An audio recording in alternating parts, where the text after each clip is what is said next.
Ladies and gentlemen, welcome to another edition of the Let's Talk Tuesdays podcast. My name is Brendan Plays. This is the show where we answer all of your questions that you guys send in every single week on the Brendan Plays forums at brendanplays.com/forums or in the YouTube comment section down below. You can also leave a voicemail by heading over to the website brendanplays.com and by clicking the green button on the right hand side of the page. And I tell you what, this is a big week. We have a lot to talk about. I tell you what, it's been crazy. The last couple days, we had Fast Lane and a lot of twists and turns that happened on this week on Raw. There has been a lot of rumours and speculations going on this week. Will this guy show up? Will he, wrestle a match? Will he be back? Is he going to retire? Is he leaving? It's just crazy the last couple of days. And we're going to talk about all of that this week. And this should be a really good show. And we have a lot of questions this week as well, which I really want to thank each and every one of you again for sending in the questions. The last few shows, when I didn't have the internet and things like that, we didn't have many questions.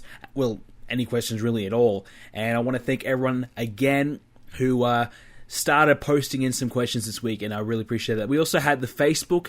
For the first time ever, we had Facebook questions in it. Not many people sent them in, but obviously it's the first time. So from now on, we'll also be using the Facebook, and I just got to try and remind myself to post it. I generally post that thread whilst Raw's on, hopefully most times before Raw starts, but around the beginning of Raw, I'll try and post that.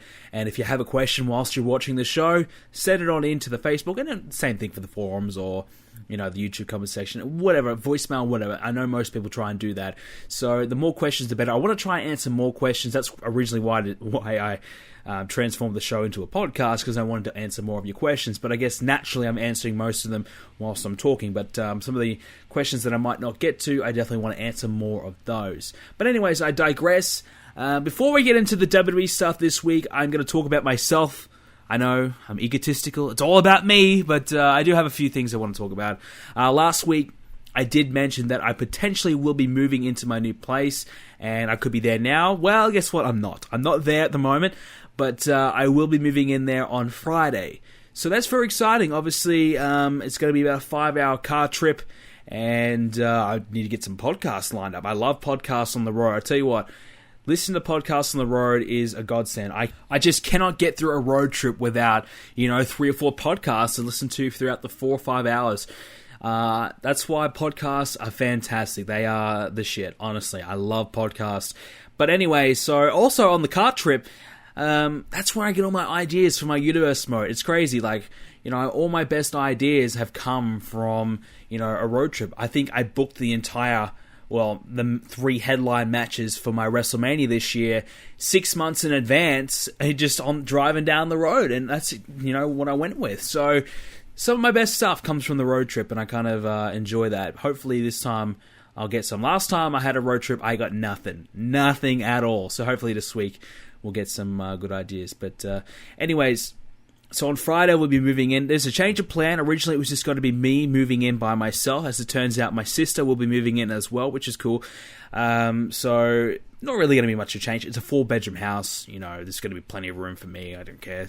I also bought a lot of stuff this week. It was like Christmas in February. Christmas has just come late.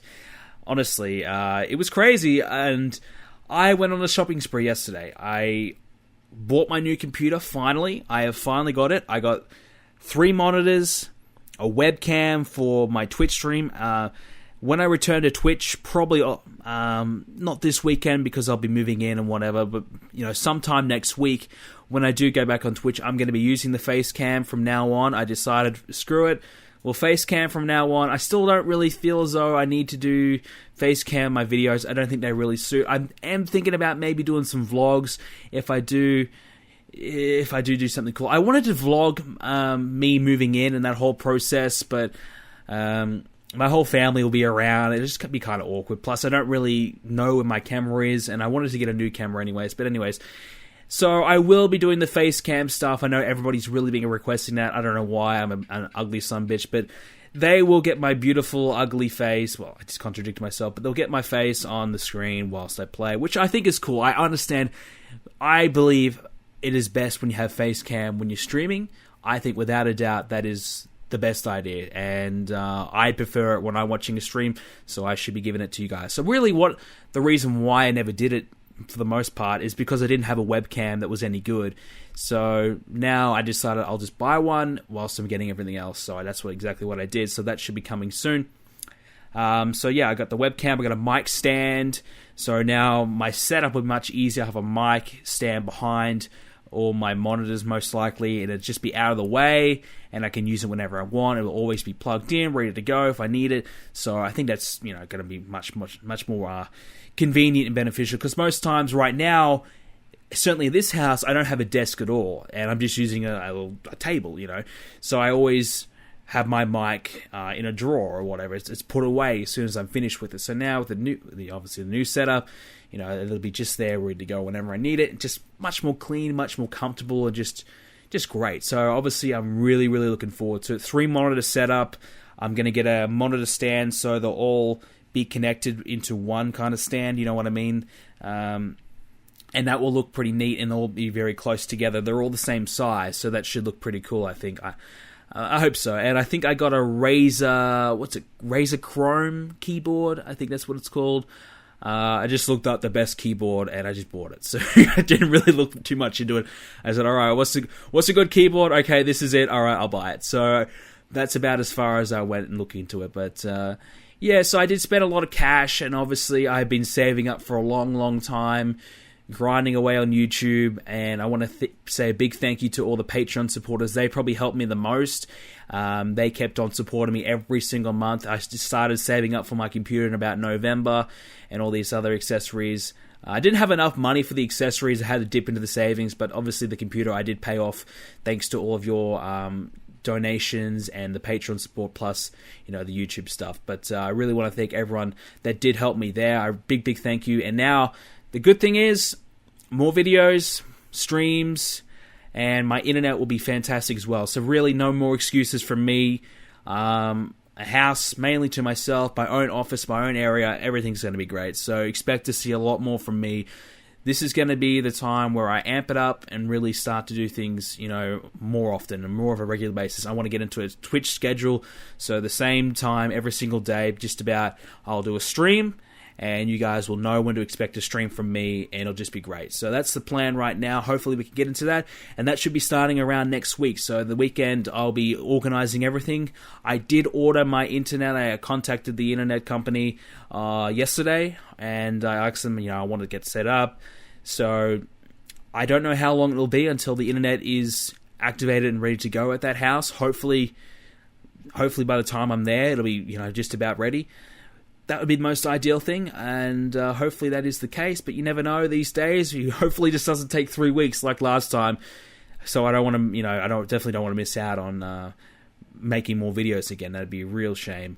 So this weekend's going to be exciting. Obviously, new computer, a new PC. I haven't had a desktop PC in forever, not one of this caliber ever, so it's going to be crazy, and it's going to be really, really cool. I'm going to start PC gaming a little bit. I'm going to get Counter-Strike. My friend's got it, so I'm going to download it, and I'm going to try it, and I'm going to get my ass kicked because I'm going to suck, but it should be fun. But yeah, so a lot of exciting things going to happen, and I'll talk more about it next week and how it all goes, but very, very much so looking forward to the future ahead. It's going to be very, very exciting. So I'm also Far Cry Primal. I just got it. I played a little bit of it. I love it, but I'm going to save it. I decided I'll save it, and I'm going to stream it when I can. And I'm going to stream some of the other new games that are coming out as well.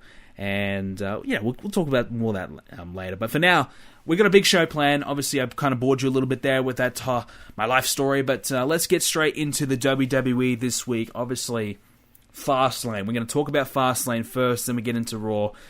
WWE Fast Lane. Well, I mean, I thought the show was pretty bad. Honestly, I gave it a 4.5 out of 10. I thought there was a couple of good moments. I thought the AJ Styles and Chris Jericho match was pretty good. Not great, but pretty good. I enjoyed it. I thought it could have been better. But Jericho, look, he's 44, 45 years old. He's getting up there in age. There's only so much he can do nowadays. AJ Styles, I mean, he's getting up there in age as well. So maybe the two, they just can't really put on that epic match. I think they can do good matches, but I don't think they can really produce a 5-star match. So I think they did pretty good. Honestly, I'm happy with it. I enjoyed it. I don't know why they're continuing the feud on. It seems as though they're still interacting with each other according to Raw. I don't know why that's the case. I would have had AJ Styles beat him, move on to Kevin Owens this week on Raw, but for some reason that didn't happen. I think Kevin Owens didn't show up at all on Raw. Let me try and get that out. He didn't appear on Raw at all. I'm not sure why. Did he have a scheduled day off? Did he fall ill? Something like that. I don't know. But we'll have to wait and see if he is there on SmackDown, if they start it there, or if they do it next week on Raw. But definitely want to see AJ and Kevin Owens have a match.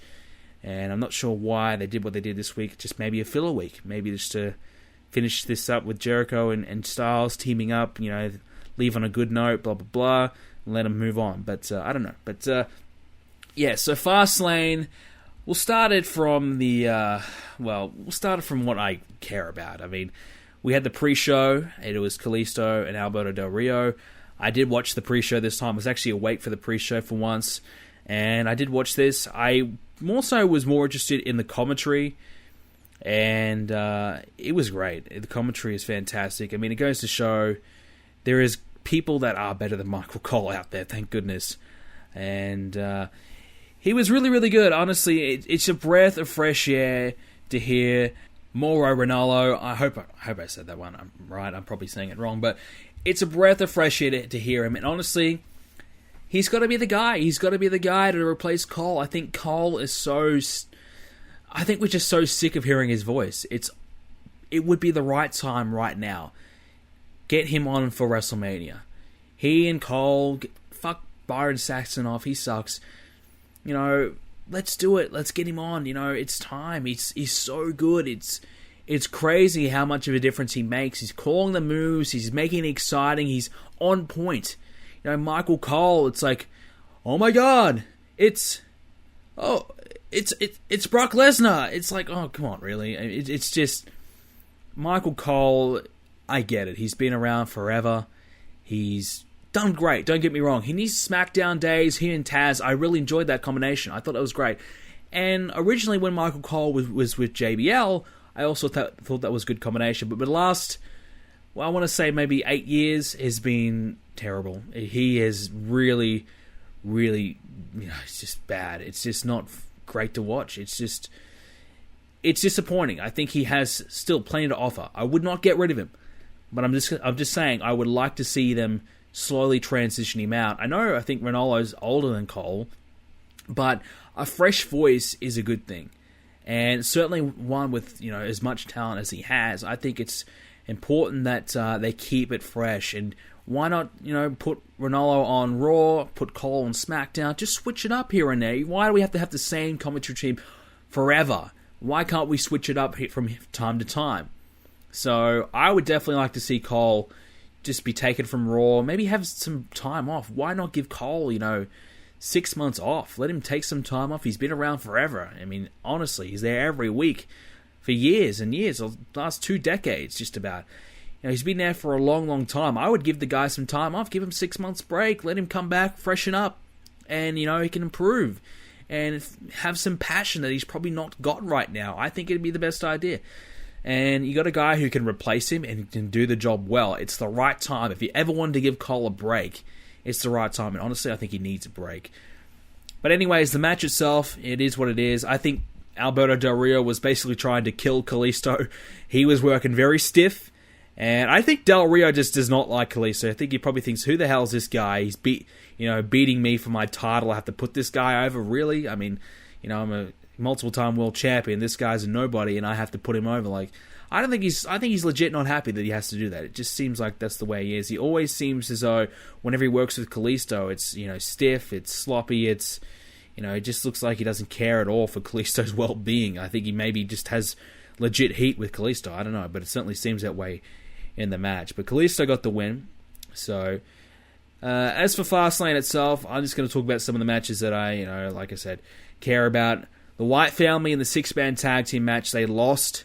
Unbelievable. How? I mean, who in the right mind thought it was a good idea to have the White Family lose? Please, someone. I don't know why the hell the White Family would lose this match. The White Family, you have them go from beating up Brock Lesnar, looking like this, dominant stable again. Hey, they beat up Lesnar. All right, this group, they're coming after the big dogs. Fair enough. And they throw together a team at the last second who... two dinosaurs and Ryback who's struggling. They throw these two guys together and they beat them. And I don't know why. Why the hell would you have the Whites lose? Because now the White family, honestly, for WrestleMania, I don't even want to see them on the card. Why would I? They're just going to lose. The White family, do they ever win on pay-per-view? Ever? It just seems as though the White family are destined to lose on pay-per-view. Yes, they got to win back on Raw. Whoop-de-doo. Is winning on a pay-per-view more important than winning on Raw? Yes. And the Whites lose. And again, it's another example of 50-50 booking. So we have Ryback, Kane, Big Show win on Raw. And then we have the Whites win on... they win on Fast Lane. Then the Whites win on Raw. Who benefits from that? Nobody. It's 50-50. And the only reason why the Whites won is because Ryback walked out. So really, it wasn't even a clean win. It wasn't even, a legit win. So they couldn't even have Big Show and Kane lose without something ridiculous happening. So the White family, to me, how can anybody seriously take these guys seriously? I mean, the only thing that's saving them is the fact that they're all big, and they have the size, and, there's four of them. I mean, these guys on their own, if this was happening to them, they'd be, job guys. They'd be nothing. They'd be in the social outcast. Because they're just losing and, getting bitched out. And I think the White family, honestly, I don't really care about them anymore. I just don't. I'm so tired of them. I'm just so sick and tired of getting invested in this group, thinking, all right, these guys, we're going to have a great dominant power stable, and then for only 3 months later, they're back to where they were. Nothing.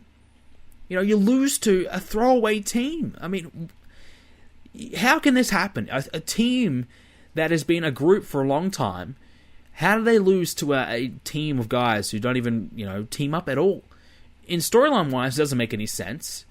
And there's no dissension between the Whites. There's no nothing. There's just, all right, we lost. We'll go back tomorrow and we'll try and win it back. It's just nothing. It's just ridiculous. I don't get it. And plus, are we really going to have Big Show and Kane and Ryback in a top-tier position for WrestleMania? I don't think so. Would we have the White family, though, in a top-tier position for WrestleMania? Yes. They originally were planned to wrestle Brock Lesnar, Bray Wyatt versus Lesnar. That was, the plan. They've obviously changed plans now. Has Bray Wyatt and somebody in the Wyatt family done something wrong? Are they've got backstage heat? Are they trying to, push him down the card, push him away? I don't know. But every time they get, 2 steps ahead, they take 10 steps back. And honestly, right now, I'm done with the Whites. I am done with the Whites. I just do not care about them anymore. As far as I'm concerned, they cannot be on the WrestleMania card, and I could not care. They can sit at home. Who cares? Or put them in the Battle Royal. That's probably where they're going to end up being. I would assume Braun Strowman will be in the Battle Royal, and he'll probably win it. But does that even mean anything anymore? No. So, let's be honest. The Wyatt family, can we save them? You can't turn them babyface, so you can't really freshen up the characters in that way. Unless you do a severe gimmick change, or the other thing is you split them up. Eric Rowan on his own is done for. Luke Harper can survive, but they never really seem to take him that serious. For some reason, they never want to give him that push. They gave him the IC title push, but really, did they ever really go the full way with Luke Harper? I don't think so. Braun Strowman, he's a big dude. He's still too green to really get that far at the moment. And Bray Wyatt, well, he on his own was just Bray Wyatt, he with the Wyatt film. He's a guy who just loses every time on pay-per-view. He's just the same old. So really, it's no different. If you split them up, you might as well just keep them together and, have all 4 of them lose together. We only have to suffer one of their matches. The Edge and Christian segment with The New Day. Well, I thought this was a train wreck. I thought this was absolutely terrible. I think The New Day, for me, I am cooling off on them. The New Day, the last month, I have found myself not really invested in their segments anymore. I'm just kind of nearly done with the shtick. I'm kind of sick of it. I think it seems as though it's the same old thing, shaking their ass, talking about booty, talking about power of positivity, their unicorn horns, they play music with their stupid trumpet. It's just, I think I'm kind of worn off in it. It was great for a long time. It really was. It was fantastic. But now we've seen, maybe 6 months of this? I can't recall when it first started, but it's been quite some time now. And for me, I'm just kind of really cooling off the New Day. And I'm just kind of ready to move on. I'm ready to move on for something different in the tag team division. And I think the New Day, for me, I'm just done with them. They're not that entertaining anymore. I think I've kind of seen it all, heard it all from the New Day. And their Edge and Christian segment was just terrible. I don't know what went wrong. I mean, why would they think about bringing out the League of Nations out there? I mean, that's just a train wreck in the waiting. I mean, why? Who in your right mind would want to bring out, the League of Nations? They're just dull, they're boring, they offer nothing, and they're just terrible. And Edge and Christian, their only sole purpose to be there was to promote their show, and I haven't watched their show. I'm hearing some things that it's not very funny. It's kind of, out. I don't know. It's not that great. I can't honestly comment. I think I will watch the show. I wanted to watch it today, but I didn't get around to it. So I will try and get a chance to watch it, and I'll kind of comment on about it next week. But yeah, so it's just the E&C thing. I mean, it's great to see them back, obviously, but it was just there to kind of promote their show, and the segment fell flat. And the triple threat match, Reigns, Lesnar, and Ambrose. I really enjoyed this match. I thought Lesnar, anytime I see Lesnar in the ring, is fantastic. Just throwing Ambrose around like a rag doll, showing off his strength with Reigns. I thought this match was great. I thought the fact that they took out Lesnar a couple times through the tables was good. I thought they were going to go all 3 tables, but they didn't. They only got through 2. I thought that was cool, what they did there, and how they both teamed up, Ambrose and Reigns teamed up to take down Lesnar, and then they tried to fight each other, and I thought that was pretty cool. I thought that was great. I didn't like the finish, where it was just, Reigns, boom, spears Ambrose, that's it. I didn't like that, but I didn't really have much of a problem with the match. I always knew Roman Reigns was going to win. I mean, who in their right mind thought Reigns was not going to win? Did anybody believe that it was going to be Lesnar and Triple H main eventing WrestleMania, considering we had the match a couple of years ago at 29, and it was not very good? We had a rematch, it was okay, and, we've seen it, done it. That was never going to happen. And I thought the Wyatt family was going to interfere, but after they lost earlier on the show, I thought, well, hey, why the hell would anyone, care if they interfered now? They suck. They lost to Big Show, Kane, and Ryback. I mean, why would they lose and then, come after Lesnar? It makes no sense. So I kind of ruled that out. So I guess it was just going to be a Reigns clean victory over Ambrose, and it was. Ambrose versus Triple H, I know everybody wanted it, but look, honestly, the storyline, it doesn't make any sense, really, for Ambrose and Triple H. For the last 3 months, it's been all about Reigns being, defied by the Authority. The Authority's been trying their best to keep Reigns down, trying to stop him from being champion. And then they had Roman Reigns beat the living shit out of Triple H after the pay-per-view when he won the title. So why would it make any sense that it would be anybody else but Reigns? It had to be Reigns. The storyline is Roman Reigns versus Triple H. That's what they've been building to for a long time. I don't know why all of a sudden everyone's in an outrage saying, let's cancel the WWE Network. I mean, why are you surprised? Did you really think Ambrose was going to win? This whole storyline for the last 3 months, like I said, pointing towards Roman Reigns. So why are you truly upset that Ambrose is not fighting Triple H? And honestly, do you think Ambrose is going to beat Triple H at WrestleMania? No.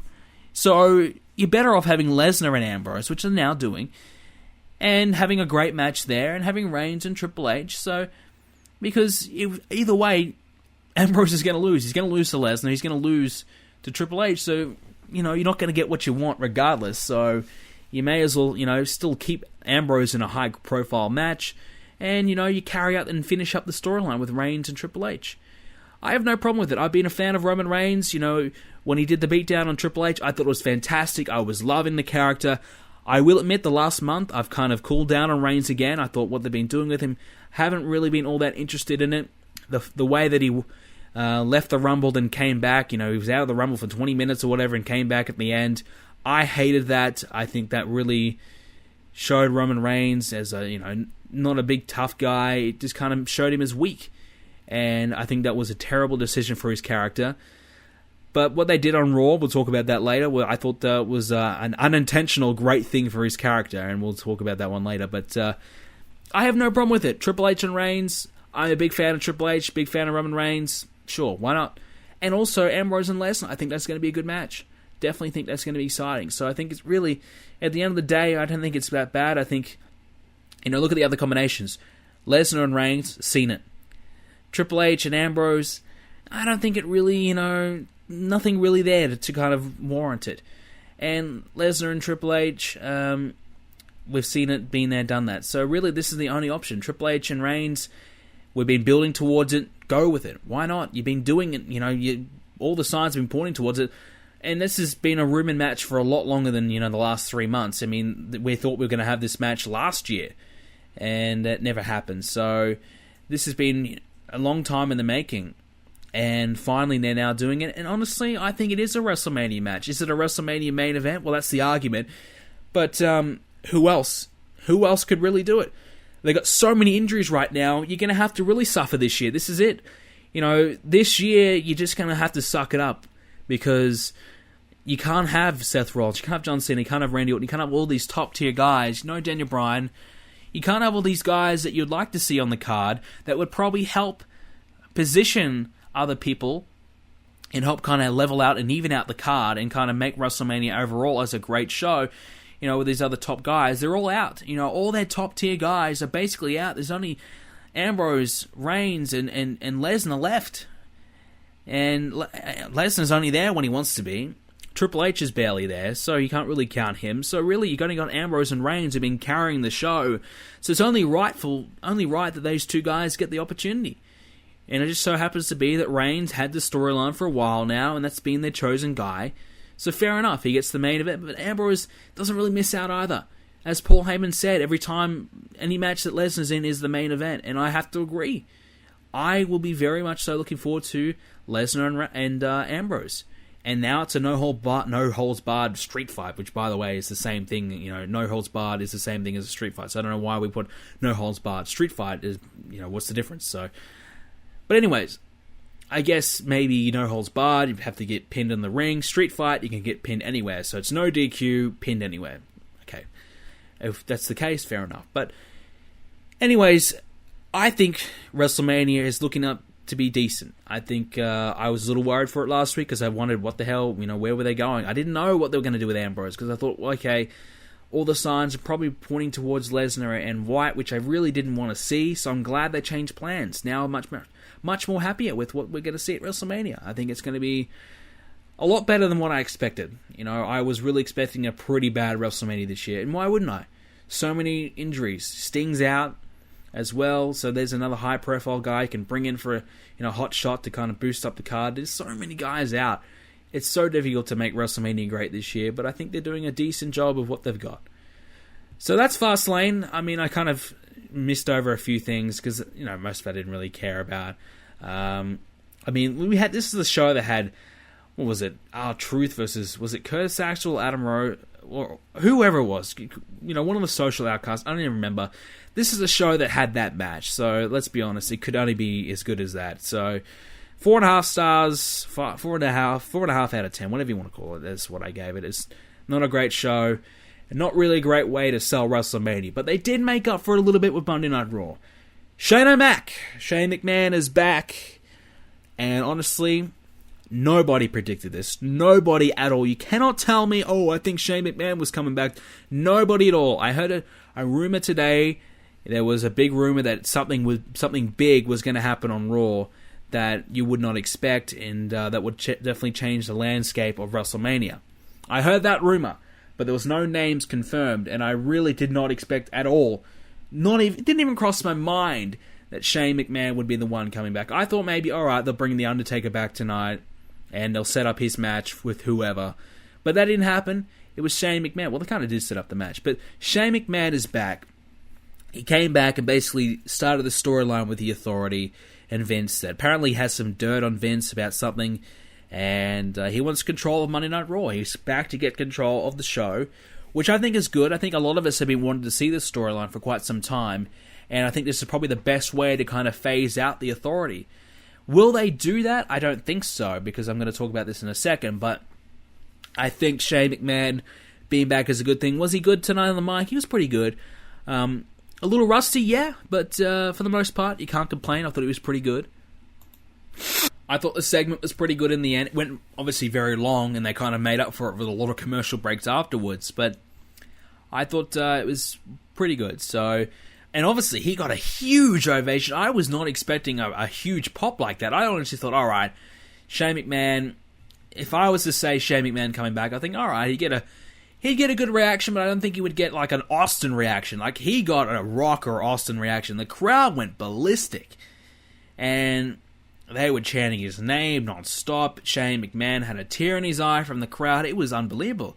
That was a huge reaction, I guess, because nobody saw it coming. It was something huge, something that everybody was wanting to see. I think everybody likes Shane McMahon, and how could you not? I mean, the guy, not a wrestler, but still he could put on good matches. He went out there and he took a huge risk. He put his body on the line. He put himself in the ring against guys and did some crazy stuff, and he was entertaining. And I really enjoyed Shane McMahon. I've been, wanting to see him back. I never thought I would. I thought he was happy doing his own thing. I'm sure he probably was, but I guess maybe Vince McMahon and Stephanie and Triple H gave him the call and said, look, we need you back. We need you back. And maybe he said, all right, it's time. Maybe it's time. He came back, and I guess it was a good time for it. But, so the match he's rumored to be having, and it is apparently confirmed, Undertaker, Hell in a Cell versus Shane McMahon. If Shane wins, he gets control of Raw. So obviously the odds are incredibly stacked against him. The chances, storyline-wise, of him winning is pretty much slim to none. He's got no hope. But I just can't see how this is going to take place. Why would The Undertaker work with the Authority? I don't know. Has there been some kind of deal with Vince and Taker? I mean, I don't know. The Authority, Undertaker's never really shown his allegiance to them, so I don't get why Taker would agree to do the match, which is why I'm going to this next point. I think it won't be Shane versus The Undertaker, and I guess for some that may disappoint, but for me, I don't really want to see Shane McMahon and The Undertaker. I just think Shane McMahon, as much as, a great guy and what he's done to the business has been fantastic, but I just don't think he is an Undertaker-worthy opponent at WrestleMania. I just don't. But then again, who on the roster really is? Yeah, probably nobody. But I think Undertaker comes back and says no, he doesn't want to do it. He doesn't want to represent Vince. In fact, he sides with Shane. And then instead of Shane wrestling, it'll be Undertaker Hell in a Cell versus somebody else the Authority picks. That's just the way I see it. I just cannot see Shane McMahon and The Undertaker in a Hell in a Cell match. Undertaker, he's a babyface, isn't he? Is he going to turn heel and work with the Authority? What, at the age of 50, 51? Really? I just don't know. But I don't think anybody's going to boo The Undertaker, so it won't really work. But everyone's going to cheer Shane. I think it's going to be, 50-50. I think you kind of want a clear-cut, all right, we want Shane to win, and we don't want the Authority win kind of deal, not a 50-50 situation. So, for me, I think it's a situation where Shane McMahon doesn't wrestle. Shane McMahon's 46 years old, hasn't wrestled in since 2009, 2009 or so. I mean, he's not going to put on a good match, let's be honest. He's not going to work a good match. And if they did have a match, it would be Undertaker beating the living shit out of Shane. A bloody match, I would assume. Shane McMahon cut open, busted open everywhere, just getting living crap beat out of him. It would just be one-sided. So I just don't see it happening. I just cannot see it happening. I mean, until I see it happen at WrestleMania, I will not believe it, because I honestly believe they're going to change plans. The way I see it, like I said, Taker comes back, declines, says, look, I don't want to represent the Authority. I agree with Shane. We need a change. I've been here for 25 years. I've never seen the company this bad. We need change, and I think Shane McMahon can do it. Something like that, and I think it could work. I think it'd be better. And Undertaker, the hero. He's the legend. He's the babyface. He's, Mr. WrestleMania in a sense. He's been around forever. I think everyone wants to cheer him. Why would you, position him against a babyface like Shane McMahon, who's going to be sympathetic? He's going to get his ass kicked, and Taker, unless they turn him heel, which for some reason, I mean, that would be stupid. But unless they turn him heel, the match is just going to be not good. Because if Undertaker was a heel at beating the living hell out of Shane, it would work. but I just don't see it happening, and I just don't see Shane wrestling. I don't think it really needs to happen. I mean, Shane in the ring, I mean, can he still do it? It's questionable. So, as much as I'm grateful to see Shane back, I really am very excited to see what they do with him. Hopefully he's there next week and kind of continues the storyline. And hopefully they clear this up, because I just can't see Shane versus Taker. I just cannot see it. And it's just so out of the blue. And I just think Vince McMahon is kind of, hoping too much out of the Undertaker. He's just kind of thinking, alright, let's put the best guy against him. But I think Undertaker's going to decline. That's just the way I see it. Until next week, if Undertaker's not there next week, or if he's there and they have a confrontation and, Shane starts trying to beat up Undertaker and Taker beats the hell out of him, and then the match is official. Until then, I will not believe it. But like I said, great to see Shane back. Good segment, great crowd, and WrestleMania just got a bit of a boost. A bit more excitement. So we also had Lesnar and Ambrose. We kind of touched on it a little bit more. It's now official.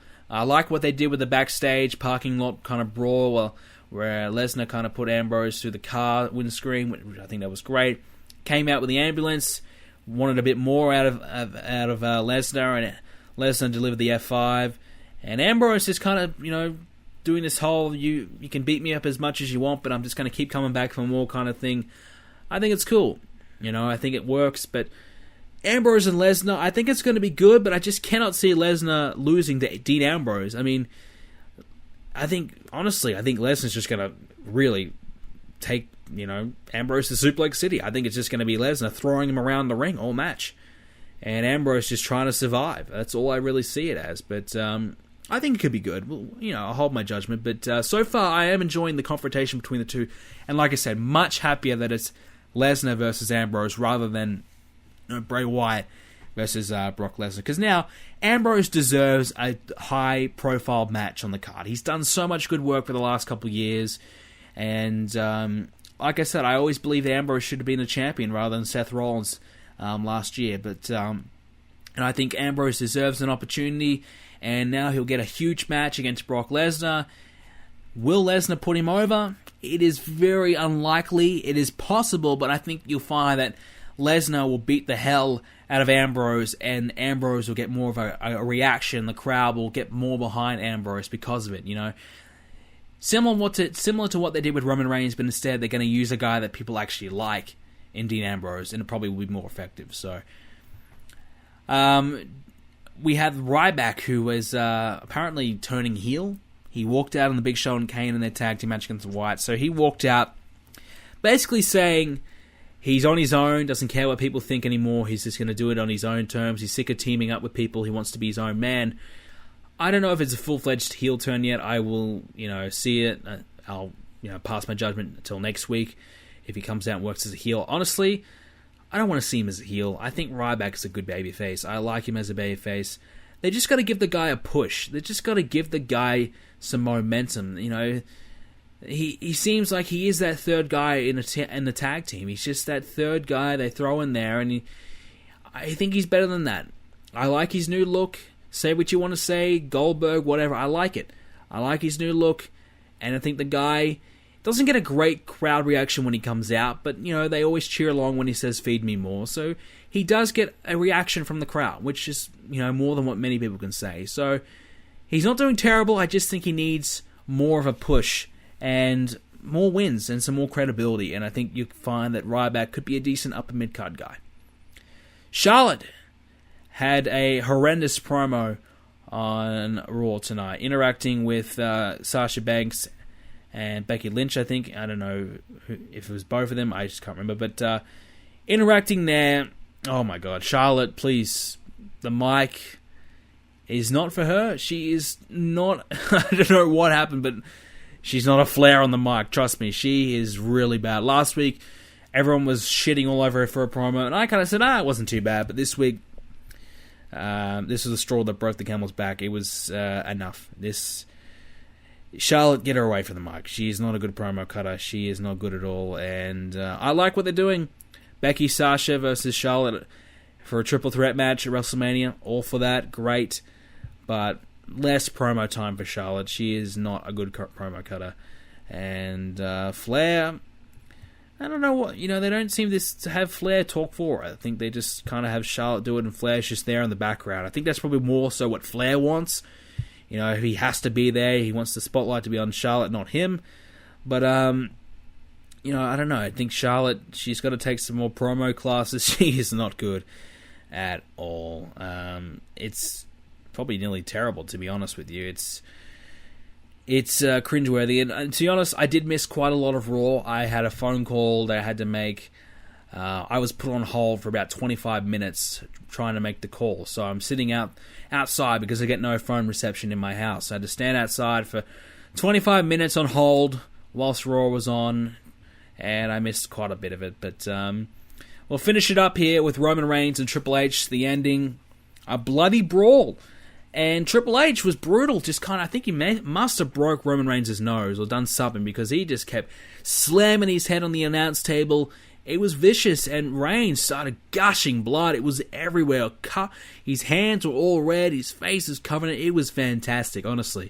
It goes to show, blood can really up a rivalry. It can really make things look legit. It just, when it's used, and I know it was unintentional this time, again, most times it is, but when it happens, it makes it more legit.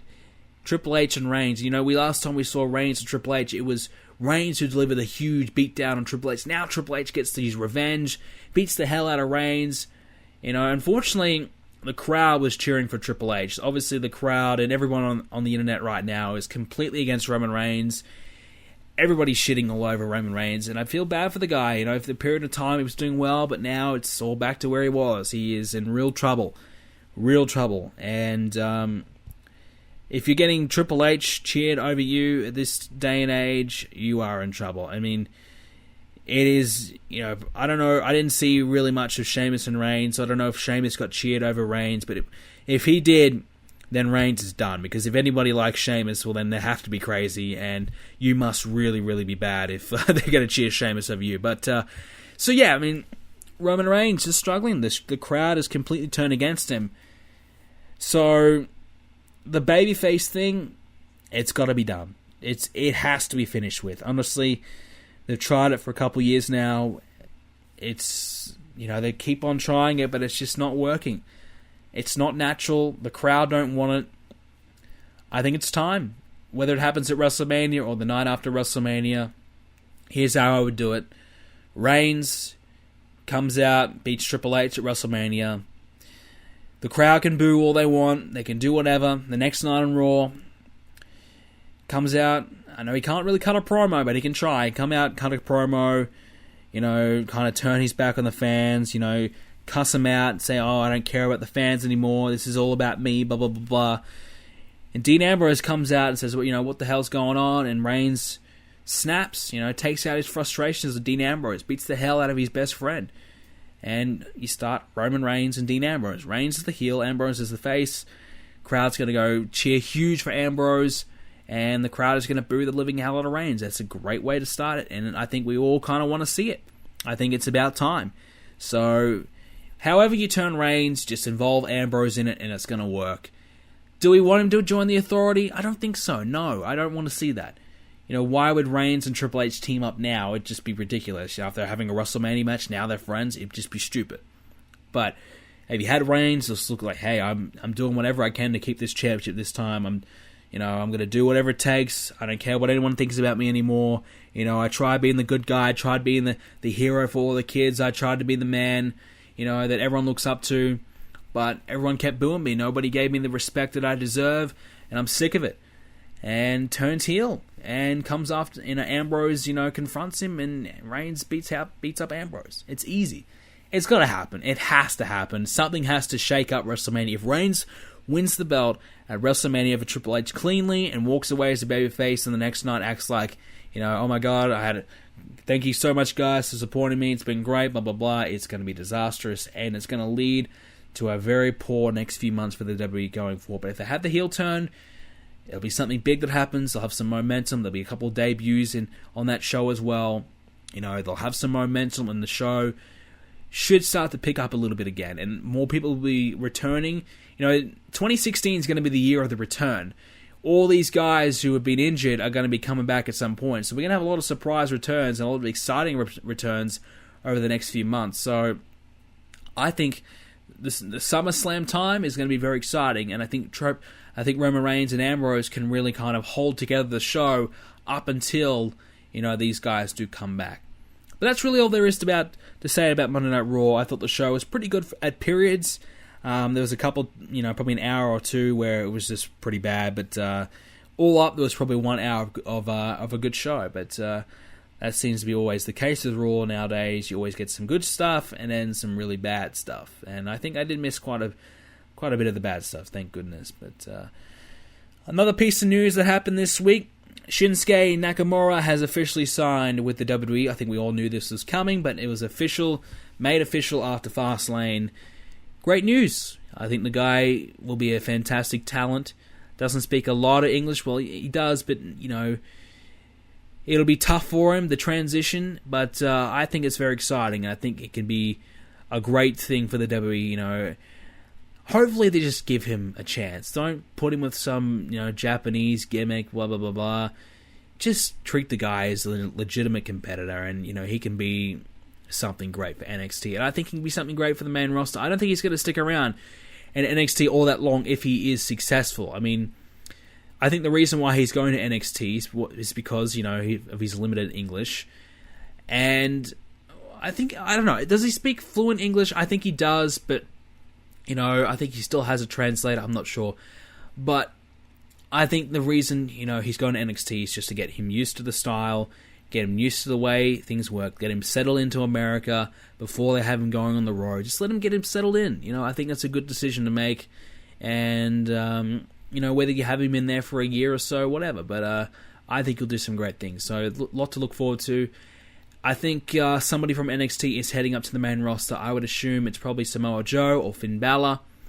So they do need somebody that's going to fill that void, and Shinsuke can definitely do that. The Godfather, he has been officially announced for the WWE Hall of Fame this year. He's the second inductee, and we're only, 4 weeks away from WrestleMania when you have 2 inductees. So it's going to probably be a very small induction this year.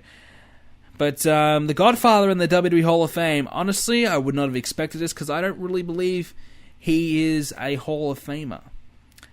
Don't get me wrong, he had a good career. He was Papa Shango, and, he was a part of the Nation of Domination, and he was the Good Father. He had a long career. He had a long tenure in the WWE. He was around for a long time. So, for longevity purposes, yeah, he was around, and maybe he deserves that honor, but as a competitor, he was not a top guy. He was a lower mid-card guy. He got over because of his character, and it was a very successful character. The Godfather, with all the Ho train coming out, the crowd went absolutely ballistic for it. So he did have a very successful character, and it was very over in the Attitude Era. I mean, very hard not to be with that kind of character. Hot chicks coming out, and you got your Ho train, whatever. I think it's pretty likely he's going to be very popular. I don't think he really transcended in the ring, though. I don't recall. I wasn't there at the time, so I won't comment too much further on that. But very skeptical. Either way, I mean, look, you got guys like Koko Beware, Nikolai Volkov, Cowboy Bob Orton in the Hall of Fame. Can the Godfather get away with it? Yeah, probably. Rikishi's in there as well, so whatever. I guess they're kind of just inducting some characters and some guys who've served their, time in the WWE, being a good company guy. I mean, I believe he was very well liked backstage. So I think they may be like, look, we like this guy. He was around for a long time. Let's give it to him. So for that, you cannot complain. I think it's great to see him being acknowledged, and I guess you don't always have to be a top guy. You don't have to be the world champion to be in the Hall of Fame. You can have a Hall of Fame career without doing that, but I just feel as though Godfather, he would be very much so on the fringe. I think he'd be very lucky to be in the Hall of Fame, but very surprising, but he's in, and there's no doubt about that, and congratulations to the Godfather. A little bit of Lucha Underground news this week, and Dave Meltzer is reporting that Lucha Underground is going to have to raise money for a 4th season. They're said to have enough money for the third season tapings, where they're currently in their second season, and that will be through mid-May, which would give them television taped through until summer of 2017. But the company is trying to have a Lucha Underground movie produced for 2018, but some fear the brand isn't popular enough for it to be successful. Regarding money loss, one source says the money lost so far after 2 seasons is slightly less than half of what TNA lost after 10 years of being in business. So that's a lot of money. 2 seasons and they've lost, a lot of money. So obviously Lucha Underground costs a lot to produce, but I guess you have to kind of bite the bullet with that type of show, because if you're going to have a show of that caliber and that quality, you have to pay the price, and you have to, pay that money so you can compete. Unfortunately for them, they don't really have a big network behind them. If they were on perhaps Netflix, something like that, I think they could have much more of a bigger chance to be seen by more eyes. Or if they got picked up by a bigger network, I think they would be much more well off. But unfortunately, they're not. So the ratings, though, are improving. I think they're getting over 100,000 viewers now, which is great. I think that's good signs. And Lucha Underground is certainly a good show. I still haven't watched season 2 yet. I think, I'll try and get around to it, after the move and things like that. But I think Lucha Underground is, a great show. And hopefully, there is an option to kind of donate, maybe a GoFundMe page, crowdfund. Let the supporters, dip in a couple dollars to try and help the show out, help keep it alive. And I'm sure they need a lot more than perhaps, maybe $100,000 or whatever that they would probably get out of that. But probably won't even get that. Maybe like the $20,000 they might get out of that. But I think every little bit helps. And I think if we can help keep Lucha Underground going, I think it's a good thing for wrestling. I think it's a great thing for the workers and the guys, and keep people in a job. So we're going to skip what is Brendan playing this week, because there really wasn't much I was playing. I've started playing Far Cry 4 because I wanted to play Far Cry Primal. So I haven't finished Far Cry 4 yet, so I need to get the Far Cry 4 Platinum before I play Primal. So that's kind of like my goal the next couple of weeks. But other than that, really haven't been gaming all that much. Just kind of a bit of NBA, whatever. But we have a lot of questions this week that I would love to get into. So we're going to kick it off this week with a couple of voicemails, and here's the first one. Hi, Brendan. I just wanted to get your take on, where do you think the WWE failed to give Dolph Ziggler one final push? Because I feel at one point he was getting this insane pop from the WWE Universe, and then WWE just decided to not run with him. So I just would like to know, where do you think they dropped the ball with him, and to not give him that one final push that he deserved? Thank you. Well, yeah, Dolph Ziggler is all but done at this point.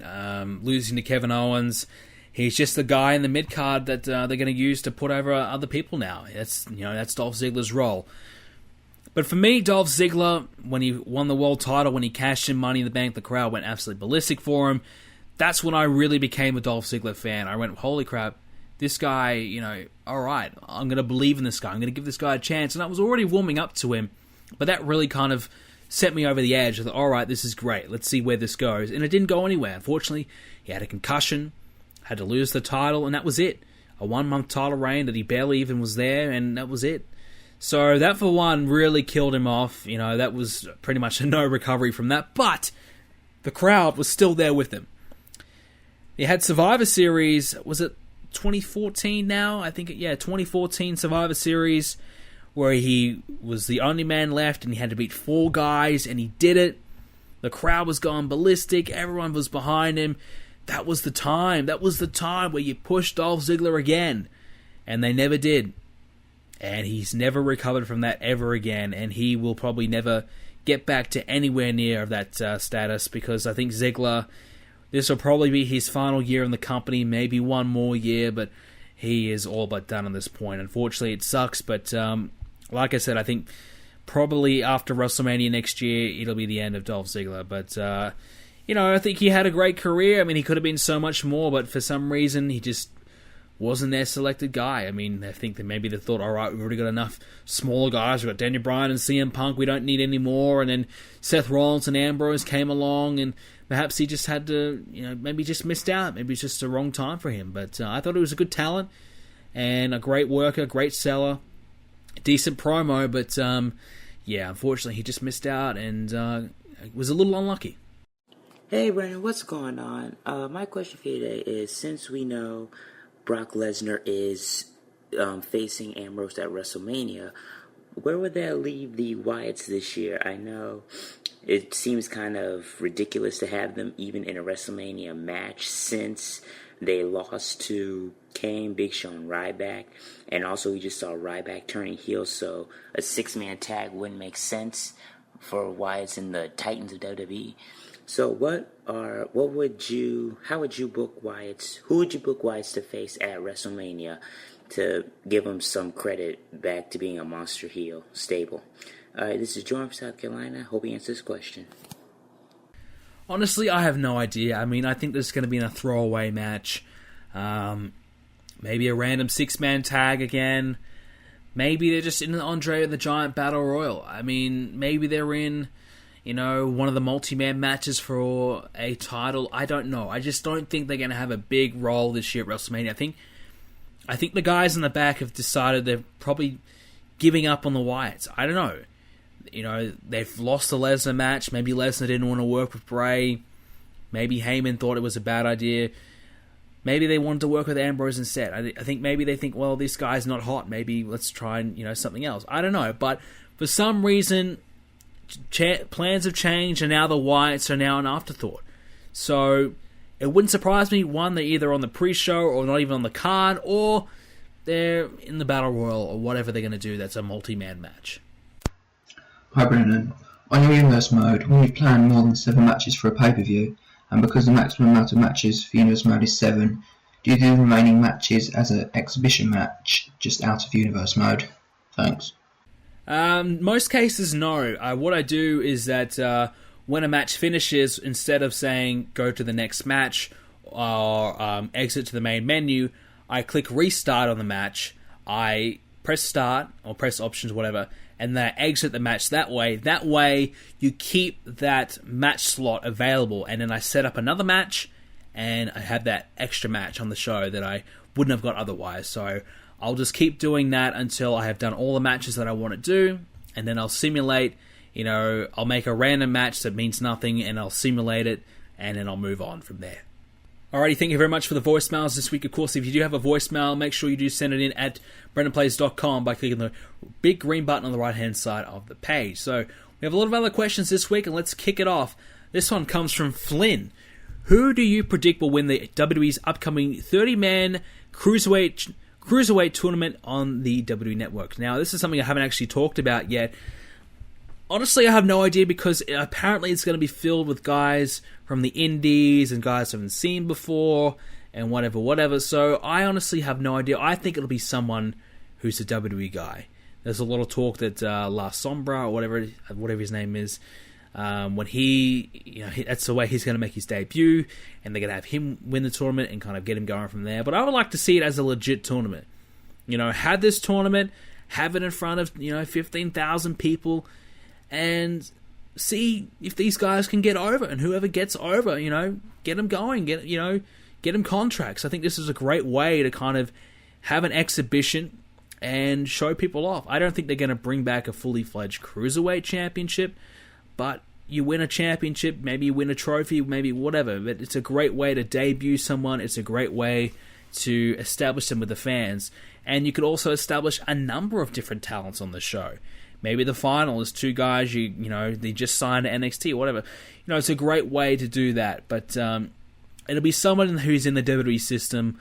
I can't see them, plucking a random guy from the indies and giving him the win. It's going to be someone that they know and someone who they can benefit from. Someone that they've got on the contract and they can do something with through that win. Otherwise, what would be the point? You bring off, you bring someone from no one's ever heard of. You give him the win, then he's not there ever again. What's the point of that? So it'll be someone in their system.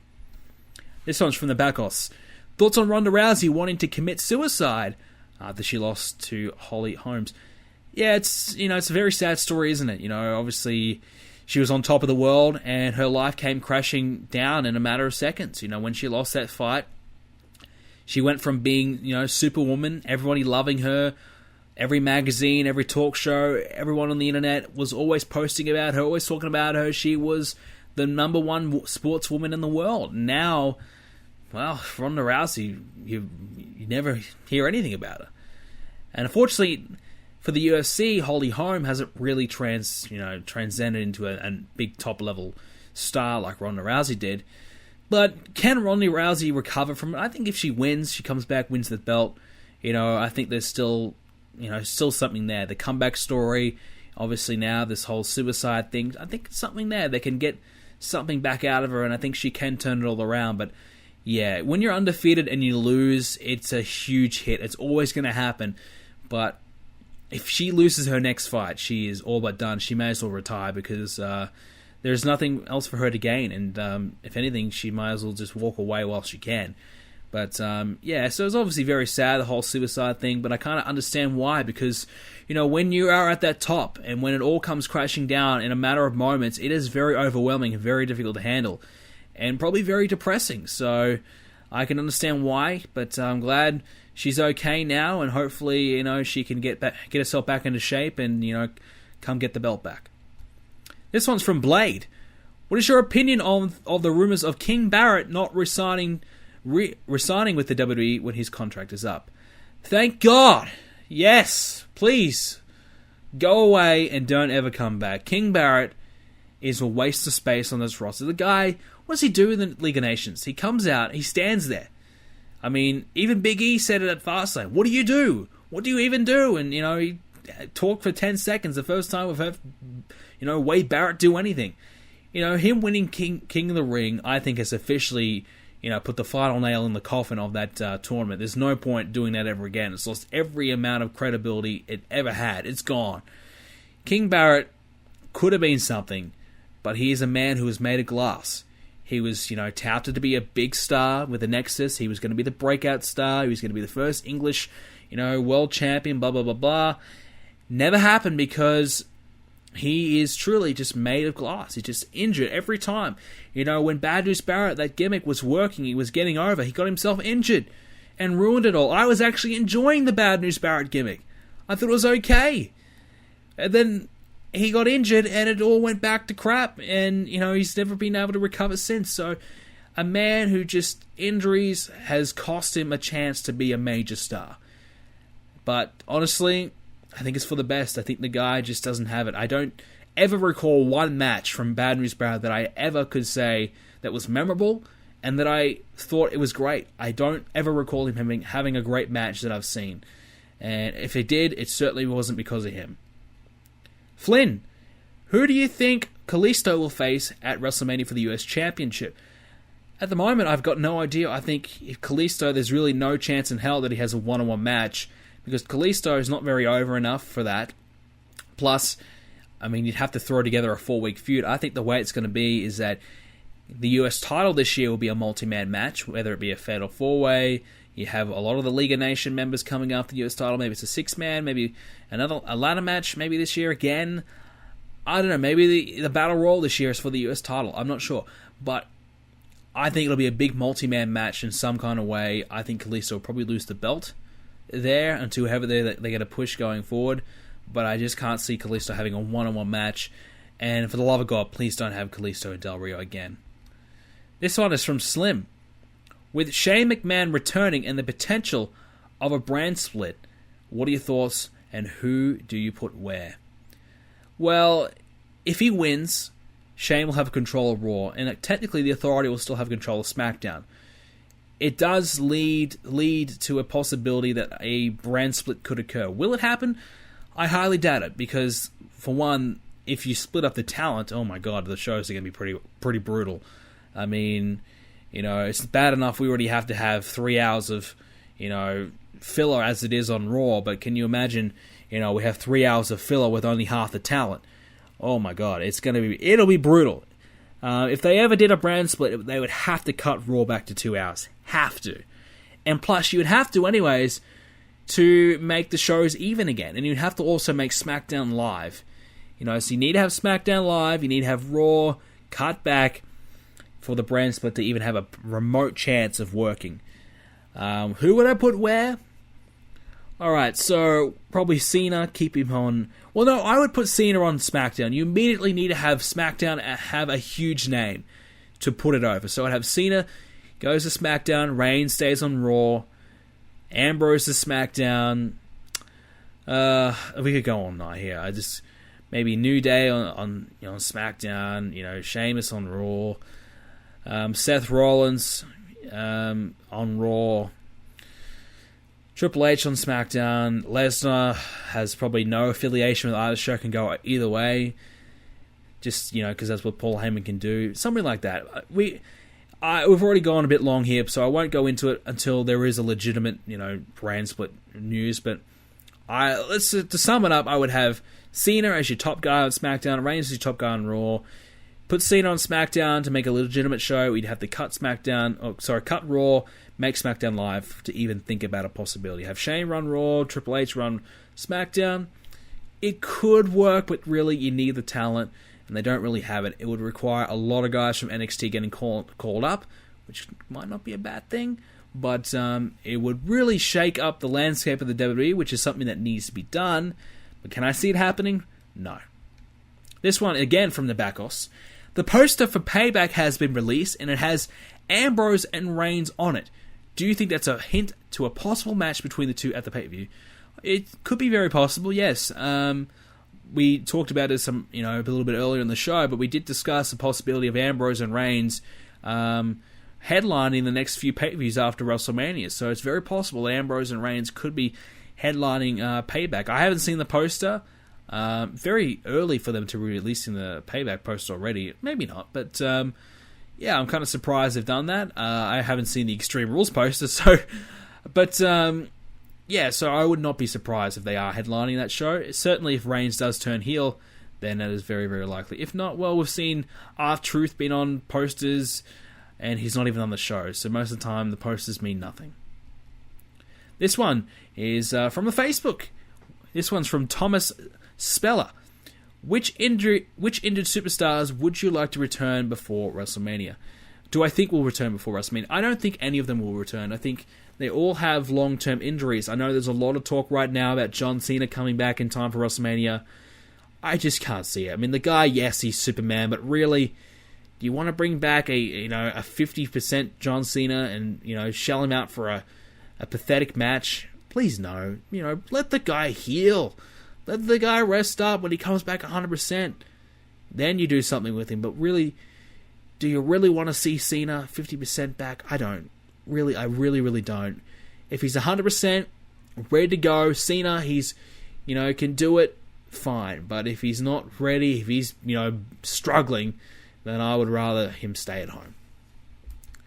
This one comes from Anthony. Anthony Cross? Sorry, this one from Anthony. When do you think Seth Rollins will return? I can't remember when he got injured. What was it, October? So I think he had a 6 to 9 month injury. So that would mean around about April to April, May, June, July, that kind of region. I would say probably maybe the night after Payback. Let's say Ambrose and Reigns has a match at Payback, and Reigns beats Ambrose. Maybe Seth Rollins comes back as a babyface after Payback and starts a feud with Roman Reigns. There you go. This one comes from Tom Huxley. When are we going to start to induct more people into the Hall of Fame? It seems to be getting smaller and smaller every year. Well, you're right. There's only been 2 people inducted this year so far, and it's a little odd. I think it's getting smaller and smaller every year because you're running out of guys to induct. You're inducting a lot of people who are willing to do it. I think there's still plenty of people they can induct, but for some reason the WWE wait until it's the right year. When they need a top tier guy, they'll throw him in there. But when they've got enough top names, then they'll start to look for mid card or guys who are lesser known. Maybe some guys from the 70s or 80s that people don't really know all that well. That's what So they've already got their headliner in Sting, I guess, and they might get another big name or two. I think Daniel Bryan's a big rumor to be going in this year. Apparently, it's either going to be this year or next year that he goes in. So we'll wait to see what happens there. But yeah, so they just kind of wait for the right time. But you're right, it is getting smaller and smaller every year because less and less people are available to get inducted. This one comes from Oakley Tiger. Brendan, do you think, as I do, that the NXT Championship should be defended at WrestleMania, maybe in a multi-man match? Definitely. I think the NXT Championship should be defended on the pre-show, or either that or earlier in the day as a WWE Network special. I mean, it'd be cool. I think pre-show more so because you get that big crowd. I think it'd be great to have the NXT guys come out there. Wouldn't it be cool to have a 6-man or 8-man ladder match for the NXT Championship to kick off, at the pre-show of WrestleMania? I think that would be insane. I think that would be absolutely freaking awesome. Fantastic. I would love it. But they've kind of avoided NXT, and they haven't really affiliated it with WrestleMania yet. I think they're kind of keeping it to a main roster thing, and something that the NXT guys should strive to achieve when they get to the main roster. I get that, but I think you can really use NXT, and obviously it's a smart crowd for the most part, and I think they would get over very well, and I think it would work. And you'd have, if you had, Balor, Nakamura, Apollo Crews, Samoa Joe, blah, blah, blah, blah, all those great guys that got in NXT, Sami Zayn, bring them all out for a big ladder match or a big multi-man match to kick off WrestleMania on the pre-show. I tell you what, that would get over huge. I think that would be fantastic to watch. This one comes from Carl Fitzpatrick. Do you think Shane could take over Monday Night Raw and possibly Steph and Triple H take over SmackDown, creating a brand split? Like we said earlier, very unlikely at this stage. But I don't even think Shane McMahon... Let's look at this. If Shane McMahon does have a match with Undertaker, he's not going to win. I think Shane McMahon is probably here for the short term just to boost up WrestleMania and create some interest. And if Shane McMahon does win and starts to run Raw, then I think you can start to throw the idea of a brand split around. But I think for right now, I think the odds of Shane McMahon winning at WrestleMania are pretty slim. Undertaker losing to Shane McMahon at WrestleMania is basically never going to happen. And I would be shocked, and I think it would be a terrible decision if it does happen, because Undertaker, I don't think, should ever lose at WrestleMania again. And if he does lose again, it diminishes Brock Lesnar's victory. So he's got another question saying, do I think Shane McMahon and The Undertaker can produce a classic? Like I said, I think if they did have a match, it'd be very one-sided, and I don't think it'd be very much of a classic. It'd be Shane McMahon taking a beating and doing some crazy shit probably to try and stay in it, using every weapon that he can get his hands on. It'd be very much so a brawl, but like I said, I just can't see that match happening. Final question today comes from Carl Fitzpatrick again. Will I ever plan on involving Shane McMahon in Universe Mode? This is a question that got a little bit today. Any plans to bring back Shane? Like I said, never say never is, the motto, but no plans at the moment. Like I said, I was very thrown off to the fact that Shane did come back, but I know here that there is a vacant position available for Monday Night Raw's general manager spot. So, you never know. Alrighty guys, that will do it for this week's edition of the Let's Talk Tuesdays podcast. I hope you guys enjoyed this edition. Again, thank you so much for all of your support, and big thanks to everyone on the Patreon who keeps on supporting the shows, everyone that has helped me grow the channel and has been a part of the great journey, and we're going to have a big couple of great weeks ahead of you. And WrestleMania season, exciting times for the WWE. Very much so looking forward to the future, and not a bad week in wrestling, and we'll see where it goes. Lots to talk about in the next few weeks, and we'll get straight and stuck into it when it does occur. So I hope you guys did enjoy this week's edition, and make sure you go check out all the latest Universe Mode episodes. We did bring back the NBA 2K16 GM Mode series as well. Check that one out, and I hope you all have a great week. Remember to submit your questions for next week by leaving a question in the YouTube comment section down below. Also, leave all of your comments about everything we discussed this week in the comment section down below. And, of course, leave a question at the forum, which is BrendanPlays.com/forums. Voicemail on the website, BrendanPlays.com. Also, on the Facebook page now, Brendan Plays Official. Follow me on Twitter at BrendanPlays as well. Have yourself a great week, and I will see you all next Tuesday.